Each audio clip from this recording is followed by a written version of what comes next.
Welcome to the New Day Podcast. I'm Pam Ford, Executive Director of New Day Employment Network. You can learn more about our work at newdayemploymentnetwork.org.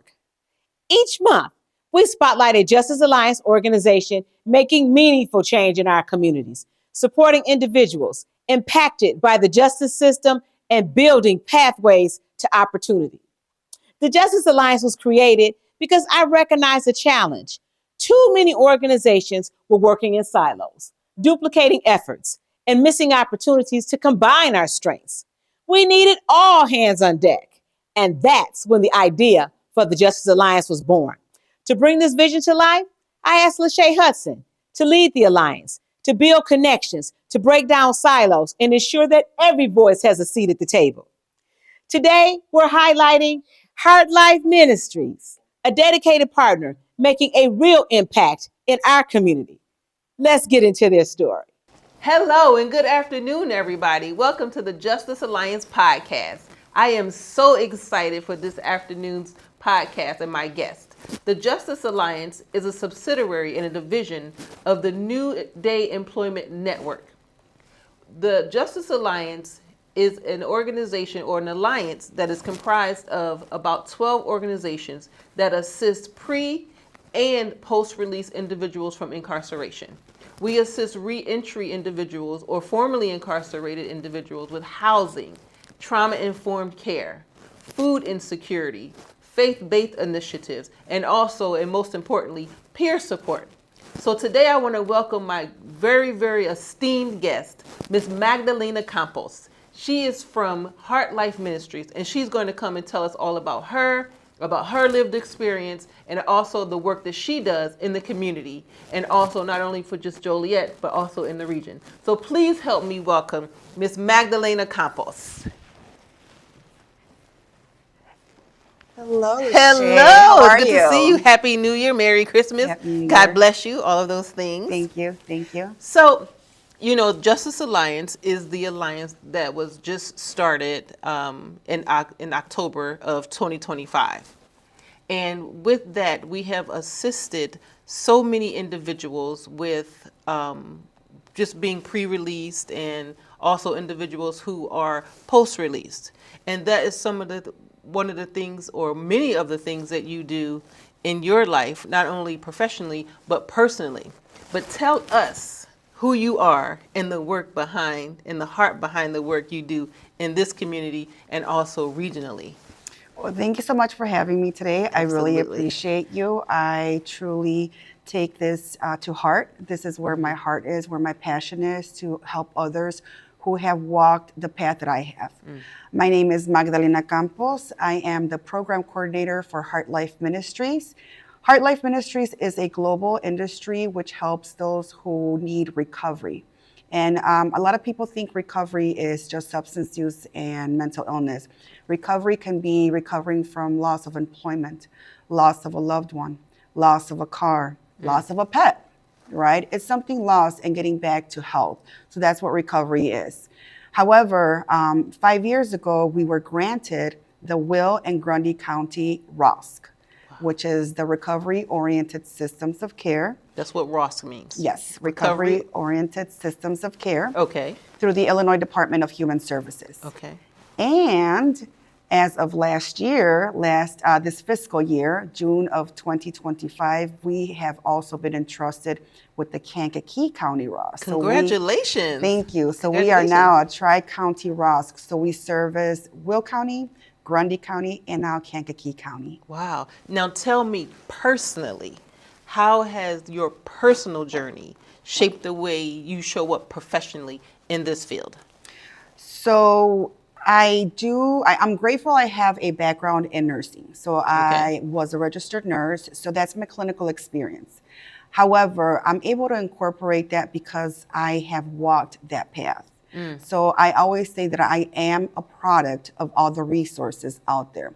And the reason I know these resources is because I myself took advantage of those resources, whether it was SNAP benefits, or whether it was child care resource and referral for daycare, whether it was unemployment. So all these different resources, I've been able to walk through them myself, through the application process, through the whole process, and then obtain those services to guide me and help me when I was in that particular spot. Is there one moment or experience or calling that drew you into this work? Recovery from substances and mental health. At my lowest, I was incarcerated, and I was suffering from addiction. And at that point, I was able to really focus on what I needed to do for myself in order to not be in that point again. With the help of the judicial system, especially Judge Harvey, shout out to Judge Harvey. I always say that he saved my life. So with the help of the judicial system, I was on probation, the Problem Solving Courts probation from Will County. And when I was in that program, there's a lot of things that you need to do to be able to go through the probation, to be able to graduate. It included self-help meetings, and it included seeing a psychiatrist, a counselor. It included seeing all kinds of different people, including the judge, from once a week and then gradually to once a month. How long is that program? It varies. It varies. It can be from a year and a half shortest to 5 years. Do you have to be in recovery, or do you have to be post-incarceration in order to be a part of the program? How do you become a part of the program? So this is a program that it's offered to individuals who are currently waiting charges in the Will County Adult Detention Facility, so in county jail. Okay. So if you pick up a charge and they offer this service to you to avoid incarceration in the penitentiary. So this is a program that you can be offered. It's through drug court, veterans court, or mental health. Wow. And do you have to, is it any stipulations, like can you be a felon? Can you have a felony conviction, or just has to be misdemeanor or minor charges? I think there's a couple of stipulations. I'm not sure about all the felonies that are included or if there's any that are excluded. However, once they offer it to you, you go in front of the judge and the judge determines whether you can be in the program or not. Okay. And what keeps you grounded when you're carrying such a heavy weight in the community and community responsibility? My faith. My faith that if I did it and I depended on my God, that he can do it for everybody else. I think that when I feel overwhelmed or when all hope is lost, I tend to look back and look at the days that I was hopeless and remember that he was always there. Is that the reason why you gotten yourself involved with Heart Life Ministry? How has that steered you to your purpose? Well, it was funny because I did not intentionally want to or went to get a job at Heart Life Ministries. You know, my God has a way of planning out things in my life that are sometimes funny. Absolutely. And as I reflect, I'm like, okay, I see you, God, right? But I was laid off. And when I was laid off, I started volunteering volunteering at different locations. That's important. Currently volunteer with HERO, which is the Heroin Epidemic Relief Organization. I do Narcan trainings for them. I distribute Narcan for them. I also do 7-OH, Kratom, and THC education for them. And as I started volunteering from them and several other organizations to Pregnancy Resource Center, which is living alternatives for women who are experiencing unexpected pregnancies. So for them to, but with HERO, Jan, who is a great mentor, Jan Dombrowski, shout out to Jan Dombrowski. Shout out to Jan. She mentored me and she kind of took me under her wing and just kind of started introducing me to people. And one of the introductions she made was to Nisha. And I explained to Nisha, like, I'm looking for a job. Who is Nisha? So Nisha Stringfellow is the executive director for Heart Life Ministries. Okay. And when she made this introduction, I think Nisha was looking for somebody bilingual. And I was laid off, and I am bilingual. So I think God just had it in his plans for us to meet, for us to collaborate and for me to go work for her. So that's how I ended with Heart Life Ministries. And you are also a certified peer support specialist. Yes, I am a certified national peer recovery support specialist. Me. Yes, I am. Yes. So, with being a national certified peer support specialist, what is that? So what it does, it gives you kind of like a clinical education to be able to serve the community better with your lived experience. So I have lived experience with domestic violence. I have lived experience with gun violence. I have lived experience with substance use disorder, mental illness, several other things, right? And what that does, it incorporates your lived experience and be able to utilize it with clinical education to be able to serve the community better. And once you have that certificate, it allows other people and organizations to know, like, hey, she has the educational portion from the university, and she's taking her lived experience with this to be able to serve better. So you're saying that you received this certificate from a university? Yes. So I went to Governor State University, Okay. and I did the peer recovery support specialist program there. And yeah.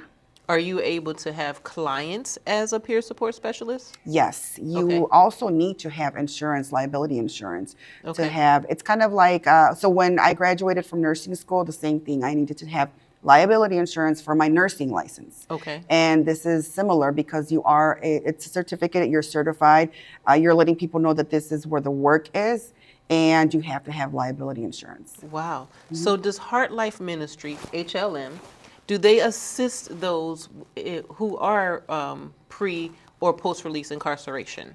We assist anyone and everybody. Okay. So yes, we do. We do have a special place in our heart for those who have been affected by the judicial system. Okay. Mainly because our directors and her family has walked that life. You know, not her personally, but has family that has walked that life. So it's personal to her. It's personal to me because I walked that life. Sure. And a lot of my family, who is actually both biological and non-biological, have also walked that path. Okay. So it's dear to my heart to especially help those. And I'll tell you why. When somebody gets incarcerated, and a lot of the time, I would say about 99% of the time, there's some type of substance use disorder or mental illness. Okay. And so this person gets incarcerated and they send them away to jail, right? Or the penitentiary. However, these penitentiaries are not equipped to be able to bring recovery to them. Yes, they have some programs, they have Bible studies, and which are beneficial and great to have. They have maybe AA meetings that come in, which are also beneficial and great to have. But recovery in itself is getting back to health, right? Getting back that mental status, that body, everything back to health. And there's so much limited resources there in the penitentiary that many of the guys there, not all of them, but many of the guys and ladies that go to the penitentiary don't have access to recovery resources. Wow. And so they really don't have the ability to recover in prison. Okay. So once they come out of prison, what happens then? You have to provide these resources to be able to start the recovery journey. Do Heart Life Ministries assist with direct services, person to person? So we don't provide the service. We do get you to the service provider. Okay. However, I personally, if I can, will be able to do a person-to-person worms handoff to whoever or whatever organization the participant or client is needing. Okay. And how do you feel the Justice Alliance and the partnership with the Justice Alliance and Heart Life Ministry can assist in the community? I think together we're able to just collaborate. Yes. Right? Bring Absolutely. those people in and say, hey, look, we have SNAP benefits that have already been applied for and this person's getting them. We have, a shelter that this person's staying at, or maybe getting some corners, getting them to cornerstones.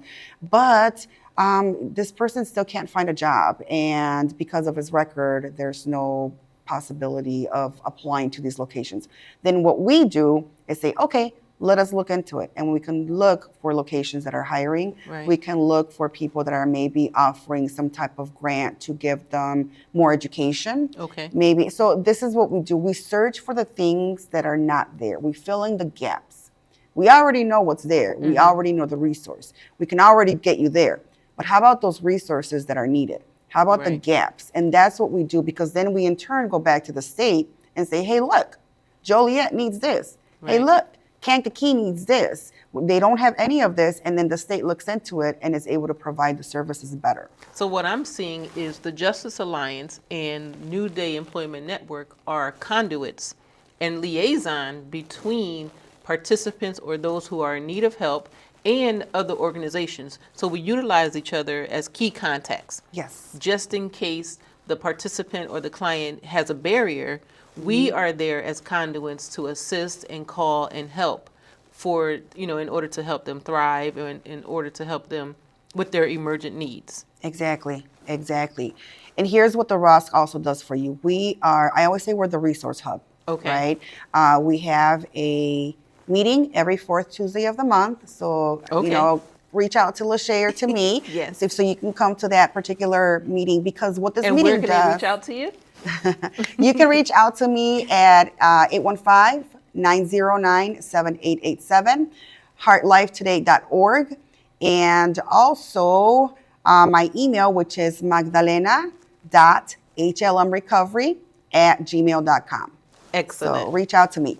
But so when you come to this meeting, you have all these organizations, right? Right. We have Justice Alliance and DEN, and then we have like the Will County Health Department, and we have all these other organizations, the Recovery Community Center of Joliet and Spanish Community Center. And so we gather and we're able to share ideas, share events, and all that. However, there might be an organization that you were looking for that you didn't think about, that you may see there, That's right, that you can start collaborating with. And vice versa. Somebody may be looking for your organization that didn't even know your organization existed and sees you there and is able to collaborate with you. I have had that before with other organizations where I was trying to look for them. I was trying to, get in touch with them, but I couldn't get in touch with them. But when I came to the meeting that you all host in person, I was able to get cards and get communications and get connections so that I can assist and help a participant as well. Yes. So those are one of the things that I'm grateful for the Alliance for, and I'm grateful for all the organizations that assist and help, because in order for us to expect someone to thrive, we have to give people the tools. And then not only to give them the tools, we have to help them utilize the tools so that we can help them. We can't expect someone to just thrive. Right. We got to assist. And in that case, these are the organizations, these are the folks, and these are the hearts of the people who help, our formerly incarcerated people to thrive, so that they won't have to experience incarceration anymore. So I want to thank you. Did you want to talk about the Resource Catalyst? Sure. So the Resource Catalyst Before we leave. is my non-for-profit organization that I am currently working on, and we are working to try to establish a deflection program to be able to assist those going through crisis. Yes. So anybody who is experiencing a crisis, this is to prevent recidivism, right? To prevent those who are currently in the judicial system, whether it be parole or probation, to prevent them from reoffending, right? Because they have a target already on their back. That's right. They're on parole, they're on probation, and they already have that target. And so when there's a crisis, whether it be a mental crisis, a substance use crisis, a domestic crisis, we would be able to go there and assist them immediately to prevent them from going to jail or having another arrest. Because most of the time, these people can utilize either maybe like just a 24-hour or 48 timeout, right? Somewhere like the living room. Right. Or maybe maybe they do need some type of psychiatric help, and we can get them to St. Joe's Hospital rather than the jail, right? And so this is what I'm trying to do, trying to have that crisis intervention so that we can ultimately prevent people from going to jail. So that means that you have to partner with the public safety authorities, which is the police, law enforcement. Yes. You have to partner with public health initiative. That means the hospitals, that means like Will Grundy Medical Center, that means Will County Health Department. All of those partnerships are so essential and important so that they aren't returned citizens or recidivism. Yes. So how would we collaborate with public safety, public health, educational institutions? How do we then, collaborate with them so that the police won't have to take those, who don't need to be in jail, but they just need a little bit of trauma-informed care. Then that's how, they'll be able to have the resources, like, those who have the heavy boots on the ground, those who are patrolling, instead of, 2 or 3 o'clock in the morning having to take people to jail, they can actually have a resource catalyst to call, and someone will come out in an emergency situation in order to get that person help. Is that right? That's correct. That's correct. Wow. Yeah, I'm hoping that everybody in the community, like you said, EMS and police, sheriffs, everybody would be on board with this so that we can all collaborate and be able to have this work out. And we also have something else in common. We are also members of the Community Emergency Response Team, which is the CERT team for the city of Joliet. So that all is in collaboration with everything that we're doing for the Justice Alliance and everything that we're doing to help the community so that we can have response and emergency response in trauma and med ops and those things in order to help the community, not if, but when these things arise. So I want to thank you, Magdalena. Thank you for your time. Shout out to John Lukanzik. Shout out to Captain John Lukanzik of the CERT. He is our captain for the Community Emergency Response Team for the city of Joliet. Shout out to you, Cap. We have almost 100 members in less than a year who have joined the CERT team of Joliet. Thank you so much, Magdalena. Thank you for your time. Thank you for your service. Thank you for everything that you're doing. Thank you for your obedience. And thank you for being a part of Heart Life Ministries and the Justice Alliance. We'll see you next time. Bye, everybody. Thank you, Heart Life Ministries, for sharing your work, your impact, and your commitment to our community. And thank you to Lachey Hudson for your continued leadership of the Justice Alliance in guiding these powerful conversations. At New Day Employment Network, we are proud to host these Spotlight series and elevate organizations helping individuals rebuild, reconnect, and thrive. To learn more about our work, upcoming events, or to connect with the Justice Alliance partner, visit newdayemploymentnetwork.org. Be sure to join us next month as we highlight another Justice Alliance partner doing transformational work. Thank you for listening to the New Day Podcast.